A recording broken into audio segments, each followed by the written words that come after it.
So what happens after the DNA change conference? Well, I'm actually going through phase 1 right now, which is just to show you what's in the conference, snippets of it. And it's going to take 3 to 4 hours to do that. We call this a pre-DNA change conference meeting with pastors and leaders, so they can see what's in the conference and then have some confidence, hopefully, to invite people to the actual conference, which is phase 2. We actually launch your DNA change at the conference, getting as many people as you can to attend that conference. That's a Saturday. And now we're going to go into phase 3, which is consolidation or consolidate. This is a 2 to 6 year program. This is post-conference actions, because many pastors say, what do you do? How do you actually change the DNA of a church? Well, you've got to go through prepare, you've got to launch, and then you've got to consolidate. So what's involved in consolidation? We're going to have a look at that right now. This is after the Saturday conference.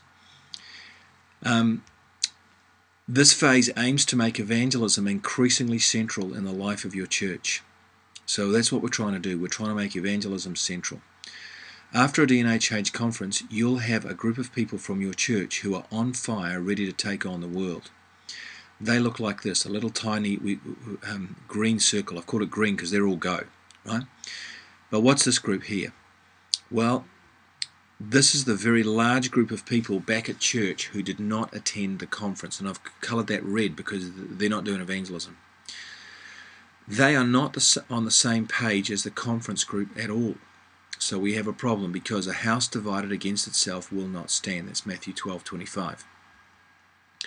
What does this orchestra and the DNA change conference have in common? Well, we want to get everybody singing from the same song sheet. The challenge is to get this group singing from the same song sheet as this group. The great danger is that this group, the red group, the large group who didn't come to the conference, will unwittingly overwhelm, subdue, dampen down, put out the fire of this small group. So obviously we want to get as many people as possible from your church to the DNA change conference, so that you give your DNA change the greatest positive start that it could possibly get. This pre-conference meeting with pastors and leaders is provided to try and avoid this outcome. So we're doing this pre-DNA change conference meetings just to get pastors ready and familiar with the material, so they can be prepared for what's going to happen. We would like to see pastors inviting their leaders, senior members, and as many of their congregations as possible to come to the DNA change conference. Ideally, we want the whole church going forwards united, singing from the same song sheet. And that's exactly what Jesus was praying for in John 17, his high priestly prayer. Now let's call this group, the people who have been to the DNA conference, the yeast in the dough. So let's put the yeast in the dough. That's the rest of the people in your church. Our prayer is that the conference group will so influence the non-conference group that one day the non-conference group will be on exactly the same page as the conference group. So they'll look like that. This is going to take time, right? Our starting point, say 2% of your church is active in evangelism already. Our goal is to have 100% of our church active in evangelism and passionately reaching non-church people with the gospel. So in year 1 you got 2%, in year 2 you might go to 20, in year 3 you might go to 45, in year 4 you might go to 70, in year 5 you might go to 90. And eventually in year 6 you're going to have 100% of your people passionate and out of an overflow of their hearts engaging the non-church world with the gospel. How incredibly good is that going to be? So that's our goal. To have our big circle look like this, we must go to phase 3, which is consolidation. So let's talk about that. The consolidation phase requires careful planning. And here is a whole 1-year plan which is being used in New Zealand in various churches to effect a DNA change, a culture change in your church. It's very powerful, it's very detailed, and it's been worked out for you. So let's talk about this. This is a 1-year plan done for you. Who put this plan together? Well, there's a couple in New Zealand called Chris and Renee. Chris is a pastor, or was a pastor, and Renee is in business. They're a couple. This plan was the brainchild of a fantastic couple who attends St Andrew's Presbyterian Church in a little place called Waipukurau. It's very unusual. It's a New Zealand name, and don't worry about it if it's complicated to explain, to pronounce. Chris and Renee have attended several DNA change conferences around New Zealand. The Holy Spirit gave them a burning desire to see the 6 steps flourishing in their church. We talked about the 6 steps: ploughing, sowing, watering, growing, discipling, harvesting, etc.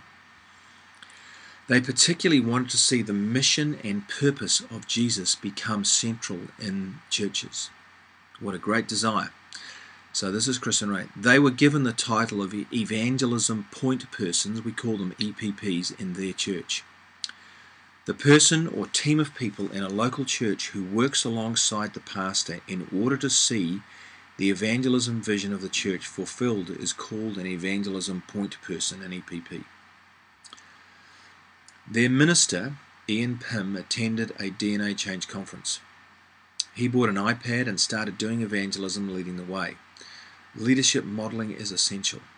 Ian, Chris and Renee are now working as a team, working together.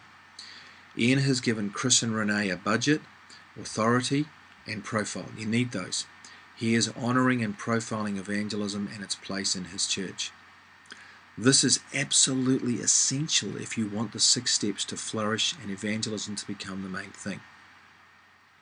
Recently, Chris and Renee were appointed the National Evangelism Point Person Coordinators for New Zealand.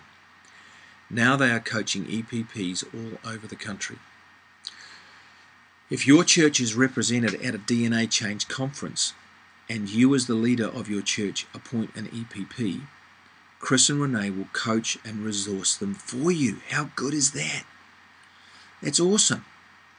So they'll just be coaching and training one of your people for you to help you, to work alongside you, to take the load off you if you're the senior leader. It's a great strategy. Having an EPP in your church is an indispensable part of your DNA culture change. You'll never make the change without this person or this couple or this team in the church. Ideally, you should start using the 1-year plan immediately after the conference.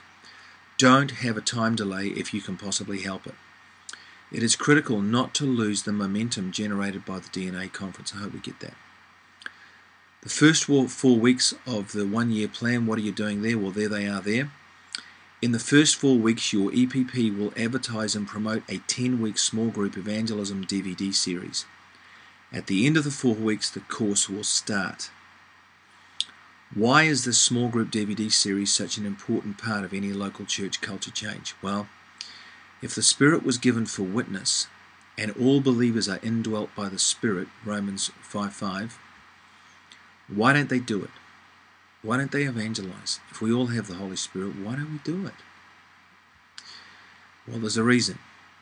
What many pastors don't realize is that the minds of the people in their churches are riddled with what the Bible calls devices of the enemy. And we get this from 2 Corinthians 2:11, when Paul said we are not ignorant of his devices. These devices are voices, thoughts, ideas, and beliefs which the enemy whispers into our minds. They are all designed to stop us doing evangelism. Here are some of the devices. Signs and wonders must always follow the proclamation of the gospel. You're a failure if you don't win a soul every time you give the gospel. I'm evangelizing through living a good life. Evangelism is a team event where only certain members of the team do evangelism. The others get behind them. Loving people through practical deeds is the best way to win the world. Evangelism is only for those with the gift. Religion is a private matter. All those are heresies. They're devices of the enemy that have been planted in the minds of people in your church. Here are some more. Every Christian behavior which draws a non-Christian closer to the point of conversion is evangelism. It's up to us to win souls. Evangelism is a process. Evangelism can only be done by those with a certain personality type. These are etc. These are only just 11 devices. There are 56 more. Think of the minds of the people in our churches as computer hard drives. Well, with respect to evangelism, their hard drives are riddled with viruses and have crashed. So these devices must be purged. Purging is a vital part of making evangelism central in your church. Now, I'm going to talk about purging and what that means in the next little video. So hang fire while I get that organized. God bless you.